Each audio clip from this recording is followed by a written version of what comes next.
অর্ডিন্যান্সের ভিতরে major major অর্ডিন্যান্সকে এখানে দেখেন বাদ করে দেওয়ার প্রস্তাব করছে। 1 নম্বর বাদ করে দেওয়ার প্রস্তাব করছে কি জানেন? গুম প্রতিরোধ ও প্রতিকার অধ্যাদেশ বাতিল,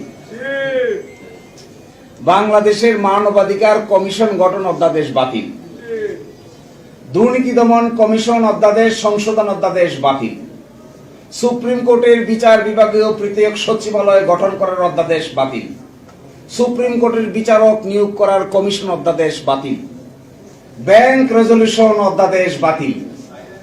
কি আশ্চর্যজনক বিষয় দেখেন, আমি এভাবে দেখি না। স্কিম 133টা অর্ডিন্যান্স রিপোর্ট পাবলিশ হয়েছে গতকালকে রাতে। 133টা অর্ডিন্যান্স। সংস্কারের 2 ভাগ দেখেন, একটা হলো সাংবিধানিক সংস্কার, এখানে আছে 47টা, আর একটা আছে সংবিধানের বাইরে অধ্যাদেশ আদেশ রেগুলেশন করে করা যাবে, এরকম আছে 37টা, সব মিলে হলো 84টা। এই 47টার ভিতরে একমত হয়েছে 30টা, বাকি থাকে 17টা। আর এখানে 37টার ভিতরে কাজ করতে গিয়ে সরকার জারি করছে 133টা।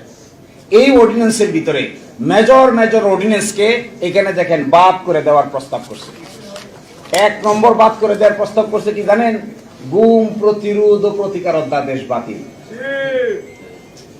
বাংলাদেশের মানবাধিকার কমিশন গঠন অধ্যাদেশ বাতিল, দুর্নীতি দমন কমিশন অধ্যাদেশ সংশোধন অধ্যাদেশ বাতিল, সুপ্রিম কোর্টের বিচার বিভাগীয় পৃথক সচিবালয় গঠন করার অধ্যাদেশ বাতিল, সুপ্রিম কোর্টের বিচারক নিয়োগ করার কমিশন অধ্যাদেশ বাতিল, ব্যাংক রেজলিউশন অধ্যাদেশ বাতিল। আছে কি? কোনটা আছে? এটা একটা অ্যাড আছে না টেলিভিশনে, দেখবেন ককরোচ দিয়ে না কি দিনে নকআউট, দেখছেন? এটা তেলাপোকা মারে, যে তেলাপোকা। আপনি আমাদের এখানে যে এরোসল আছে, যেখানে বেশি তেলাপোকা আছে এরোসল মারবেন, একটা এরোসল এক মারার পরে দেখবেন একটা তেলাপোকা আর একটা তেলাপোকার গলায় ধরে কান্দে। দুইটাই মৃত্যুপথ যাত্রী। একটা জিজ্ঞাসা করে আপনি কবে মরবেন, সে বলে আমি এখনই মরবো, আর একটা বলে আমার নিয়ে যায়। এইটা দেখে, এই প্রস্তাবগুলো দেখে আমার কাছে মনে হয়েছে জগতের মানুষ আমাদের দিকে তাকায় মনে করতেছে সরকারি দল বিরোধী দল সবই তো মরবে দেখি, এটা তো মরার বুদ্ধি। আচ্ছা বলেন, গুম প্রতিরোধ প্রতিকার অধ্যাদেশ বাতিল করার কি কারণ থাকতে পারে? একমাত্র ডিজিএফআই শাটারিং ছাড়া আমি তো আর কিছু দেখি না। ডিজিএফআই আপত্তি ছাড়া, এসবিএনএসআই আপত্তি ছাড়া এই আয়নাগর তৈরি করার মূল কারিগর ডিজিএফআই। এই ডিজিএফআই আপত্তি ছাড়া শহীদুল আলম ভাইকে নিয়ে দইরা মাইরা পিটাইয়া কেন এই কথা বললো, কেন ওই কথা বললো না, কেন পক্ষে বিপক্ষে এই কথা বললো, অমুকের মতামত দিল, এই জন্য শহীদুল আলম ভাই কই ছিল আমরা সবাই জানি। তো তাদের আপত্তি ছাড়া গুম এবং খুন পাশ করার আপত্তি কি ভদ্রলোকের থাকতে পারে? তো গুম চাই আমরা? আমার তো মনে হয় না আপনারা কেউ গুমের পক্ষে। তো এটা কেন বাদ দিতে হবে? মানবাধিকার কমিশন অধ্যাদেশ কেন বাদ দিতে হবে? মানবাধিকার কমিশনের যিনি চেয়ারম্যান বলা হয়েছে তাকে যে অ্যাপয়েন্টমেন্ট দেওয়া হবে, এটা হবে একটা সার্চ কমিটির মাধ্যমে। প্রাইম মিনিস্টার চাইলেই নিয়োগ দিতে পারবে না, চাইলে বাদও দিতে পারবে। বাদ দিতে গেলে একটা সুপ্রিম জুডিশিয়াল কাউন্সিলের সিস্টেম করে বাদ দিতে হবে। আবার মানবাধিকার কমিশনের চেয়ারম্যানকে পাওয়ার দেওয়া হচ্ছে, তারা সো মোটো তদন্ত করতে পারবে, ইভেন কোন আইন শৃঙ্খলা বাহিনীর লোকেরা যদি জড়িত থাকে তাকে অ্যারেস্ট করতে পারবে। এই অধ্যাদেশটা বাদ করার কি কারণ থাকতে পারে? তার মানে কি তদন্ত কেউ করবে না?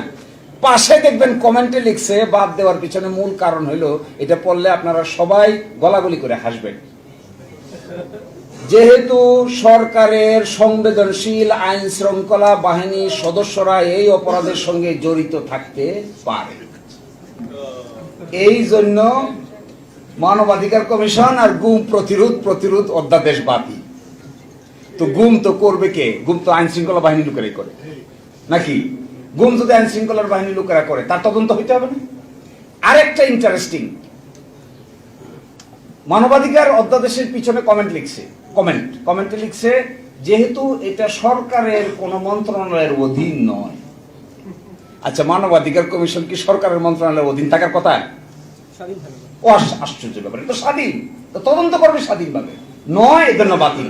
দেখেন, সুপ্রিম জুডিশিয়াল পৃথক বিচার বিভাগীয় সচিবালয়ের পাশে কমেন্ট লিখছে কি, পৃথক বিচার বিভাগের সচিবালয়ের পাশে কমেন্ট লিখছে যে সরকার ইচ্ছা পোষণ করলে এটা কার্যকর হবে।